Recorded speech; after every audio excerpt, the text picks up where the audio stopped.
A sangre más fría. No ha existido nunca duda alguna acerca de que en determinadas circunstancias la emoción perturba el razonamiento. La evidencia es abundante y constituye el origen del sabio consejo con el que hemos sido criados.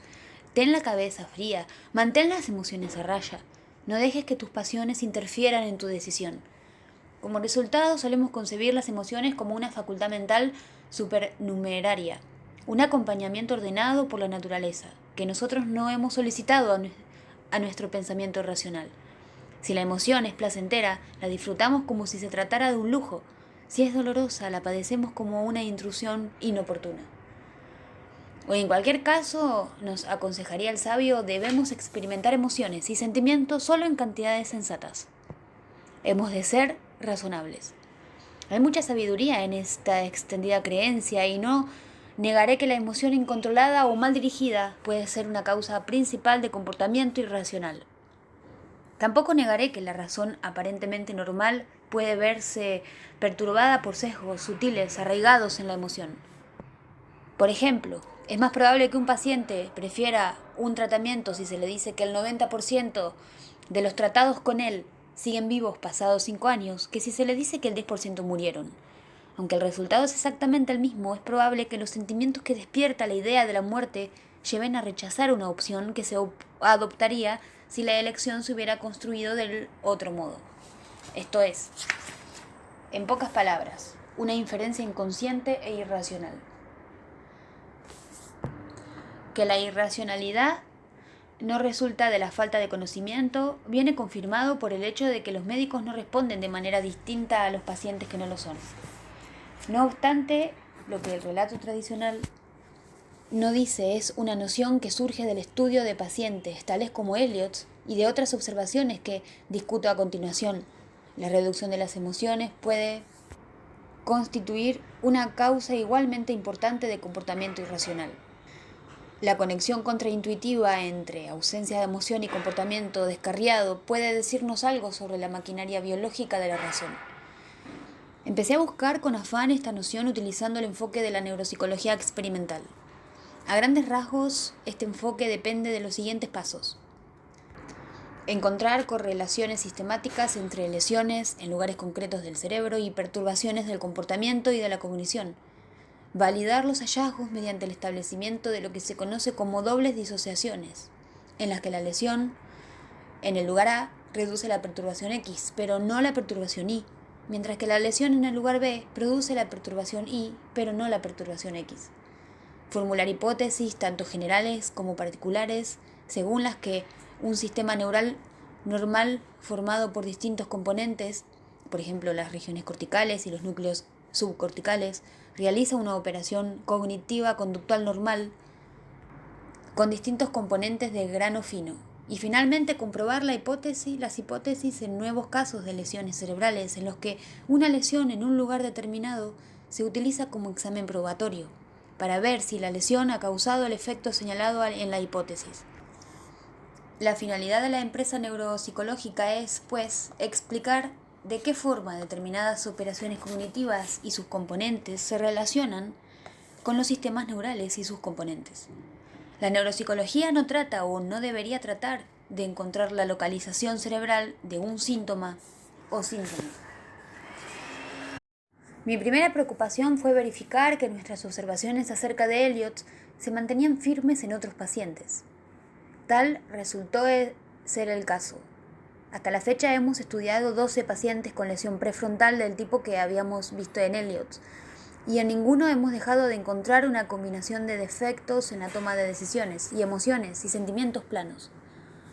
Los poderes de la razón y la experiencia de la emoción se deterioraron juntos, y su incapacitación destaca en un perfil neuropsicológico en el que la atención básica, la memoria, la inteligencia y el lenguaje aparecen tan intactos que podría no apelarse nunca a ellos para explicar los fallos de criterio de los pacientes.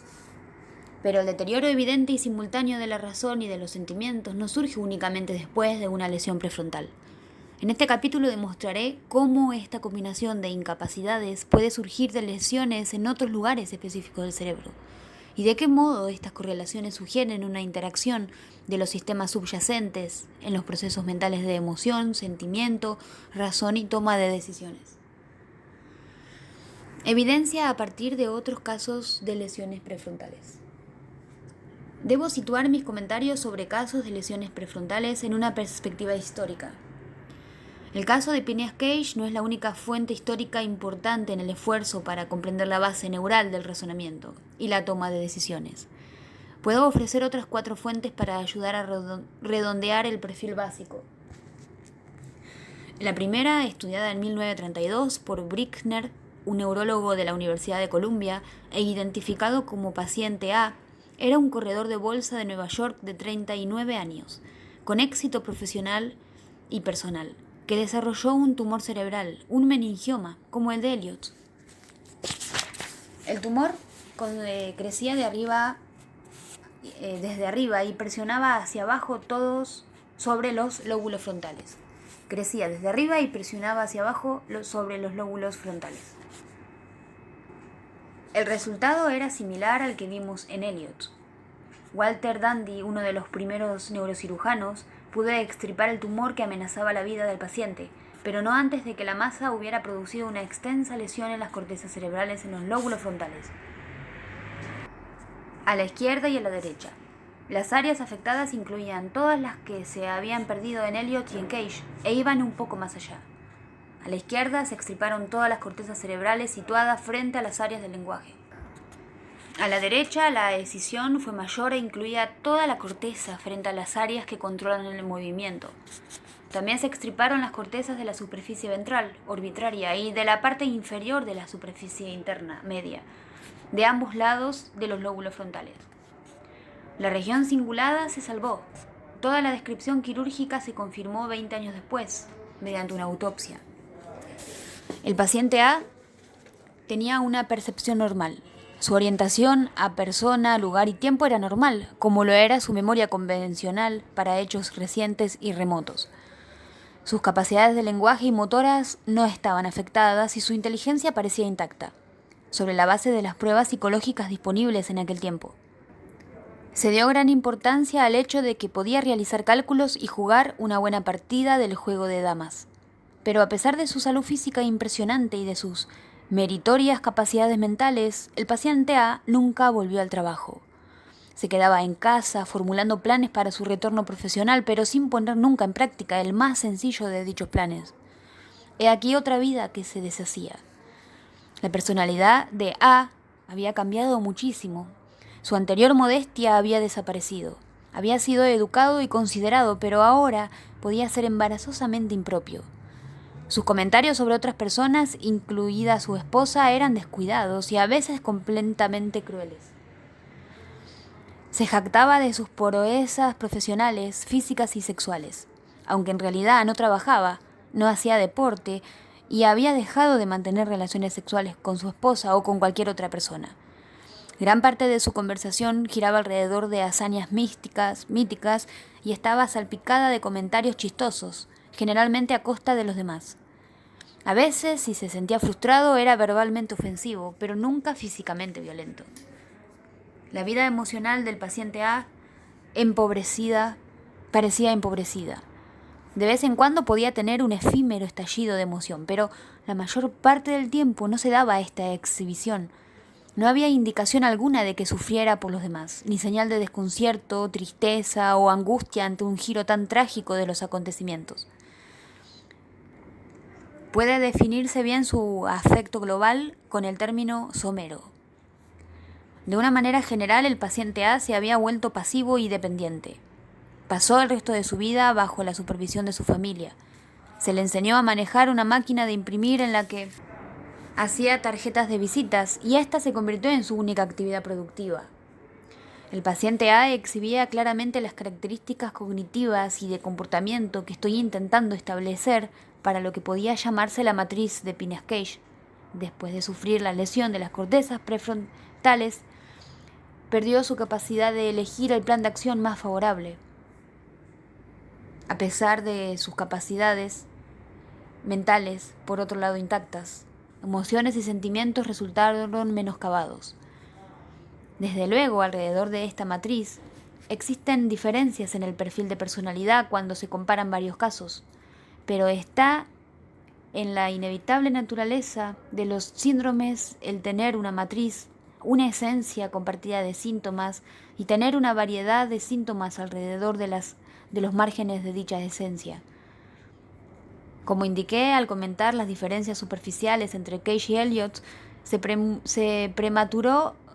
es prematuro decir sobre la causa de estas diferencias. Llegado a este punto, deseo simplemente destacar la esencia compartida de la condición. El segundo caso histórico data de 1940. Donald Hebb y Wilder Penfield, de la Universidad McGill, en Canadá, describieron a un paciente que había sufrido un accidente grave a la edad de 16 años y advirtieron un punto importante. Phineas Cage, el paciente A, y sus homólogos modernos habían sido adultos normales y habían alcanzado una personalidad madura antes de sufrir la lesión en los lóbulos frontales y demostrar señales de comportamiento anómalo. ¿Qué hubiera pasado si la lesión se hubiera producido durante el desarrollo, en algún momento de la infancia o de la adolescencia? Se podría predecir que niños o adolescentes tan incapacitados nunca llegarían a desarrollar una personalidad normal, que su sentido social nunca maduraría, y esto es precisamente lo que se ha encontrado en tales casos. El paciente de Hebb Penfield tuvo una fractura compuesta de los huesos frontales que comprimió y destruyó las cortezas frontales de ambos lados. Había sido un niño y adolescente normal, sin embargo, después de la lesión no solo se detuvo su desarrollo social continuado, sino que su comportamiento social se deterioró. Quizá incluso más revelador es el tercer caso, descrito por S. Ackley y A. L. Benton en 1948.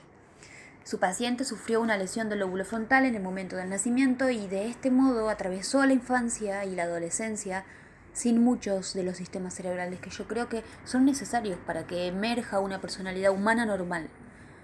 En consecuencia, su comportamiento fue siempre anómalo, aunque no era un niño estúpido. Y aunque los instrumentos básicos de su mente parecían intactos, nunca adquirió el comportamiento social normal. Cuando a la edad de 19 años se le realizó una exploración neuroquirúrgica, esta reveló que el lóbulo frontal izquierdo era poco más que una cavidad vacía y que todo el lóbulo frontal derecho faltaba como consecuencia de la atrofia. La lesión grave en el momento del nacimiento había dañado de manera irreversible la mayor parte de las cortezas frontales. Este paciente nunca fue capaz de mantener un empleo.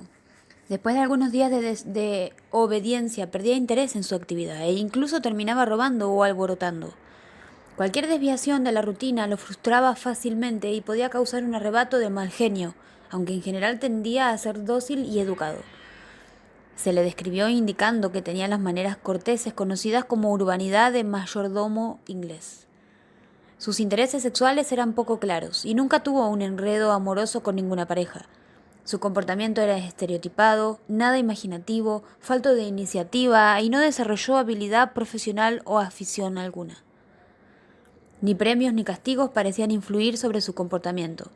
Su memoria era caprichosa, fallaba en ocasiones en que uno esperaría que hubiera habido aprendizaje y de súbito podía tener éxito en algún tema periférico. Por ejemplo, un conocimiento detallado de las marcas de automóviles. El paciente no era feliz ni estaba triste, y tanto su placer como su dolor parecían efímeros. Los pacientes de Hebb Penfield y Ackley Benton compartían varios rasgos de personalidad, rígidos y perseverantes en su enfoque de la vida. Ambos eran incapaces de organizar su actividad futura y de conservar un empleo remunerativo. Carecían de originalidad y creatividad. Tendían a jactarse y a presentar una opinión favorable de sí mismos. Mostraban maneras generalmente correctas, pero estereotipadas. Eran menos capaces que los demás de experimentar placer o reaccionar al dolor. Sus impulsos sexuales y exploradores se hallaban disminuidos y mostraban una carencia de defectos motores, sensoriales o de comunicación y una inteligencia global dentro de las expectativas, dado su entorno sociocultural. Continúan presentándose equivalentes modernos de tales casos, y en los que yo he observado, las consecuencias son similares. Los pacientes se parecen al de Ackley y Benton en su historia médica y comportamiento social. Una manera de describir su compleja situación es diciendo que nunca construyen una teoría adecuada acerca de su persona. Una teoría adecuada acerca de su persona. O acerca del papel social de su persona en la perspectiva del pasado y el futuro. Y lo que no pueden construir por sí mismos, tampoco lo pueden generar para otros. Están privados de una teoría de su propia mente y de la mente de aquellos con los que interactúan. La cuarta fuente de evidencia histórica procede de un origen insospechado, la bibliografía sobre leucotomía prefrontal. Este procedimiento quirúrgico, desarrollado en 1936 por el neurólogo portugués Egas Moniz, estaba destinado a tratar la ansiedad y la agitación que acompañan condiciones psiquiátricas, tales como la enfermedad obsesiva compulsiva y la esquizofrenia. Tal como la diseñó originalmente Moniz y la realizó su colaborador, el neurocirujano Almeida Lima, la cirugía producía pequeñas áreas de lesión en la materia blanca profunda de ambos lóbulos frontales. El nombre del procedimiento es un extremo simple. Leucos y tomos, en griego, significan blanco y sección, respectivamente. Prefrontal indica la región a la que va dirigida la operación. Tal como se comentó en el capítulo 2, la materia blanca bajo la corteza cerebral está continuada por manojos de axones, o fibras nerviosas, cada una de las cuales es la prolongación de una neurona. El axón es el medio por el cual una neurona establece contacto con otra.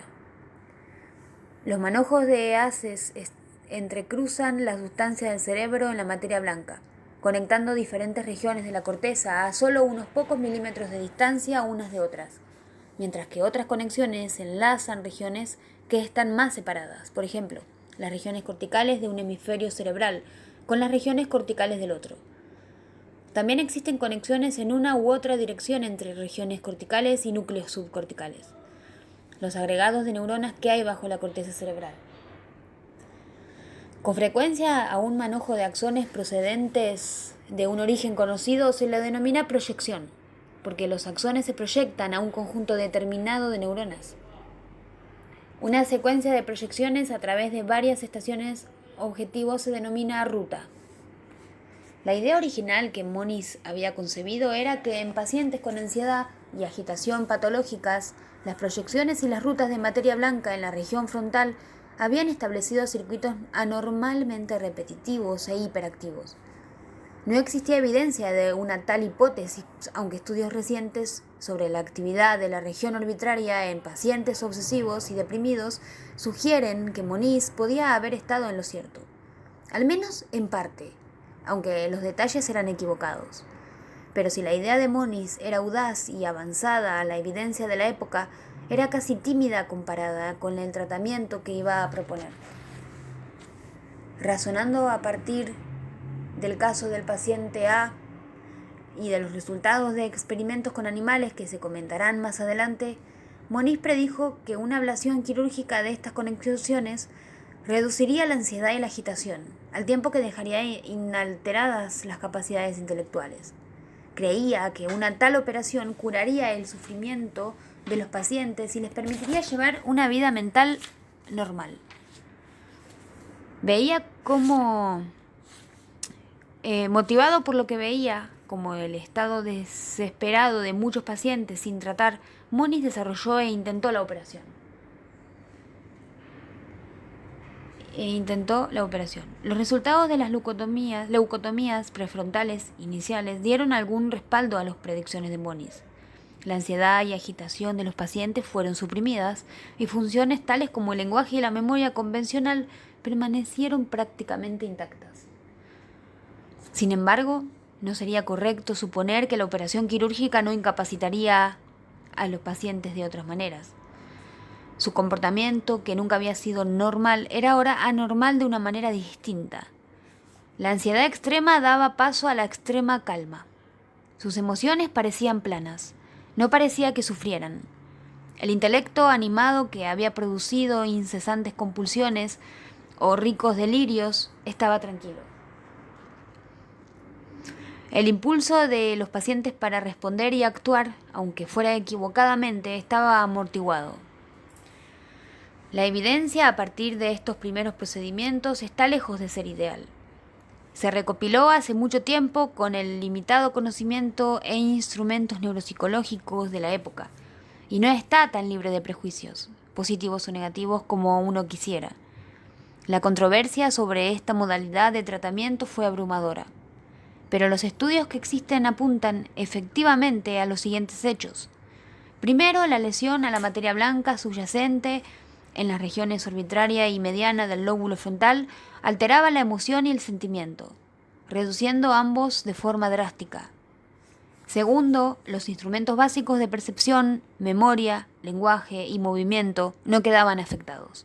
Y tercero, en el grado en que es posible separar nuevos síntomas de comportamiento de los que condujeron a la intervención, parece que los pacientes leucotomizados eran menos creativos y decisivos que antes. Para ser justo con Moniz y con el primitivo procedimiento de la leucotomía prefrontal, debe señalarse incuestionablemente que los pacientes obtenían algún beneficio de la intervención quirúrgica. Un grado adicional de defecto en la toma de decisiones, en el marco de su enfermedad psiquiátrica primaria, era quizá una carga que llevar más pequeña de lo que había sido su ansiedad incontrolada. Por mucho que una mutilación quirúrgica del cerebro es inaceptable, hemos de recordar que en la década del 1930, el tratamiento típico para tales pacientes implicaba encerrarlos en instituciones mentales o administrarles dosis masivas de sedantes que solo embotaban su ansiedad cuando prácticamente quedaban aturdidos hasta dormirse. Las pocas alternativas a la leucotomía incluían la camisa de fuerza y la terapia de electrochoque.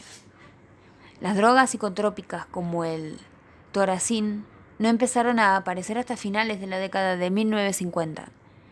Hemos de recordar asimismo que todavía no tenemos ninguna manera de conocer si los efectos a largo plazo de estas drogas sobre el cerebro son menos destructoras de lo que puede ser una forma selectiva de cirugía.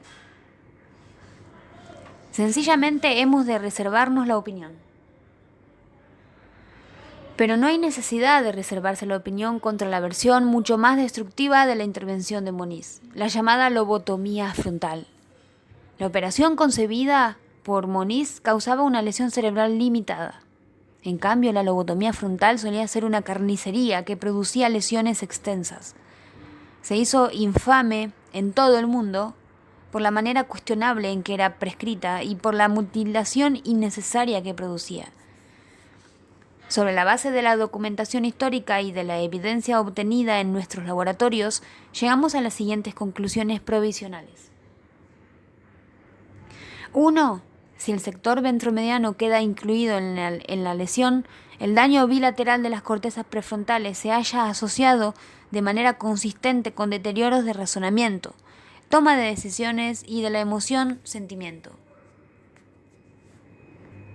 2. Cuando los deterioros en el razonamiento y la toma de decisiones y en la emoción-sentimiento destacan frente a un perfil neuropsicológico de otro modo en gran parte intacto, la lesión es más extensa en el sector ventromediano. Además, el dominio personal y social es el más afectado. 3. En casos de lesión prefrontal en la que los sectores dorsal y lateral resultan dañados, al menos tan extensamente como el sector ventromediano, si no más, los menoscabos en razonamiento, toma de decisiones ya no están concentrados en el dominio personal social. Estos deterioros, así como las incapacidades en emoción, sentimiento, están acompañados por defectos de la atención y de la memoria funcional, detectados por pruebas en las que se usan objetos, palabras o números. Lo que necesitábamos saber ahora era si los extraños compañeros de cama, razonamiento, toma de decisiones, emoción y sentimiento menoscabado, podían presentarse por separado o en otra compañía neuropsicológica, como resultado de lesiones en otras partes del cerebro. La respuesta era que sí, aparecieron de forma prominente como resultado de lesiones en otros lugares. Uno de ellos fue un sector del hemisferio cerebral derecho, pero no del izquierdo, que contiene las diversas cortezas encargadas de procesar señales procedentes del cuerpo. Otro incluía estructuras del sistema límbico, tales como la amígdala.